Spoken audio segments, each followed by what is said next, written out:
It was just a ride home. Until they locked the doors. The night had started out ordinary. Jessica Miller had gone to her friend Emily's apartment after work to celebrate her birthday. The laughter, music, and casual chatter with friends had made her forget the stress of her long week at the office. By the time the party was winding down, most people had already left. Jessica checked her phone and saw that it was just past midnight.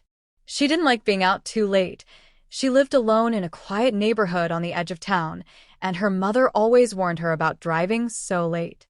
But Jessica didn't drink, and her car was parked just 2 blocks away, so she wasn't worried. As she said goodbye to Emily and gathered her bag, 2 men who had also been at the gathering spoke up. She vaguely remembered seeing them earlier in the evening.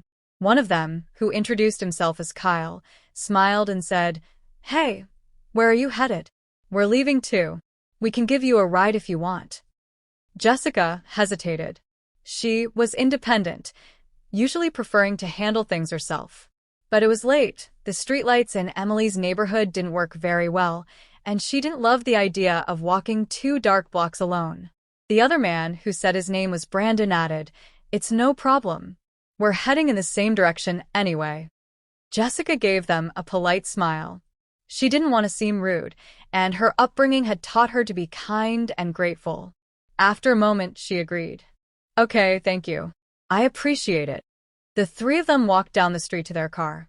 It was an older black SUV, parked under a flickering lamp.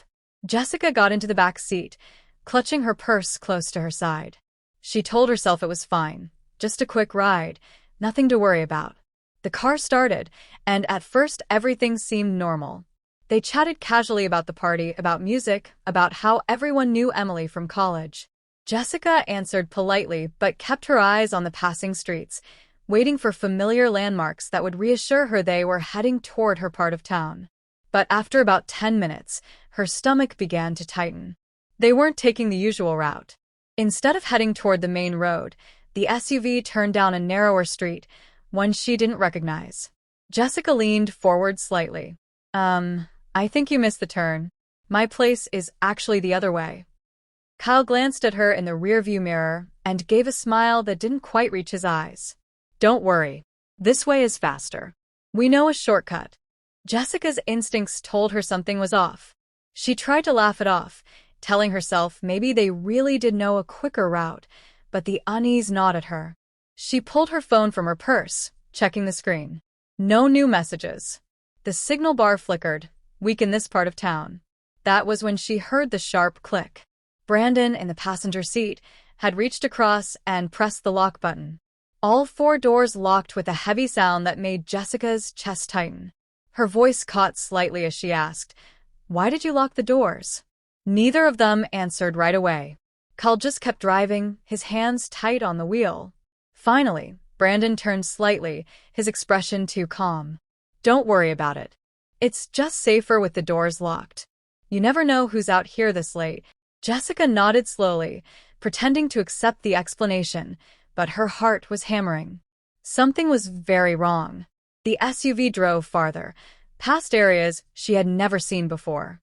Houses grew sparse, replaced by stretches of empty lots and silent warehouses. Jessica tried to keep her voice steady. "You know what, you can just let me out right here. I'll call a rideshare. It's fine." Kyle chuckled softly. "Relax. We told you. We're giving you a ride home. Don't be so nervous." Jessica's mind raced. She thought about her father's advice when she first got her license. Always trust your gut. If something feels wrong, don't ignore it. Right now, every instinct in her body was screaming. Her eyes scanned the car, looking for options. The windows were up, the locks engaged. Her phone had barely 1 bar of service. She pressed it discreetly, trying to open the Maps app, but the little spinning circle showed it couldn't load her location. "Where exactly are we going?" she asked, trying to sound casual. Brandon turned halfway in his seat, his eyes narrowing just slightly. "You ask a lot of questions." Jessica forced a shaky laugh.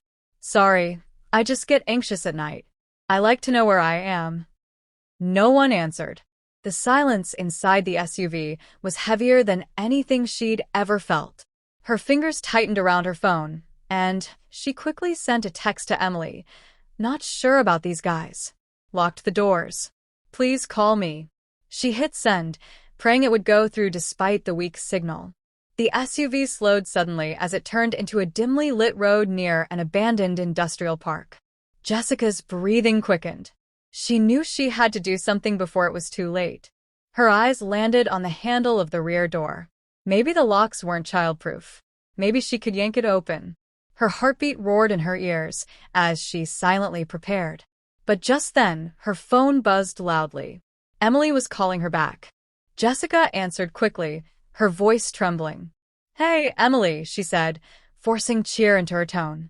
Emily's concerned voice came through the line. "Jess? Are you okay? I got your text." Jessica spoke deliberately, making sure the men could hear. "Yeah, I'm just on my way home with Kyle and Brandon. We're passing, I think an old warehouse now. You know, the one near 5th Street? There was a pause on the other end, then Emily said carefully, "Yeah, I know that area. I'll keep you on the line until you get home, okay?" Jessica's words were shaking as she replied, "Thanks, Em. That makes me feel so much better." The men exchanged a look. Brandon muttered something under his breath. Kyle gripped the wheel tighter. The tension in the car was suffocating. But Jessica's quick thinking had shifted the balance. The fact that someone knew where she was gave her leverage. She held the phone close to her mouth and whispered, "Stay with me, please." Emily's voice was calm but urgent. "I'm calling the police right now." Jessica's pulse thundered, but for the first time that night, she felt a flicker of hope. She kept talking loudly, describing fake landmarks as if Emily could see them. She wanted the men to know that someone was tracking her. The SUV suddenly turned sharply back toward the main road. Kyle's jaw was clenched, his voice low and angry. "This is why I hate giving people rides. They never trust you." Brandon shifted uncomfortably in his seat. For the first time, Jessica saw hesitation in his face. A few minutes later, flashing blue and red lights appeared in the distance. The SUV slowed, then abruptly pulled over. Both men muttered curses under their breath. Jessica's hands shook as she clutched her phone tighter. 2 police cars pulled up, officers stepping out quickly. Emily must have given them her last known location and the details she had heard over the phone. Jessica's door was yanked open by an officer, who asked if she was okay. She stumbled out of the SUV, her knees weak, tears stinging her eyes. "They wouldn't let me out," she whispered.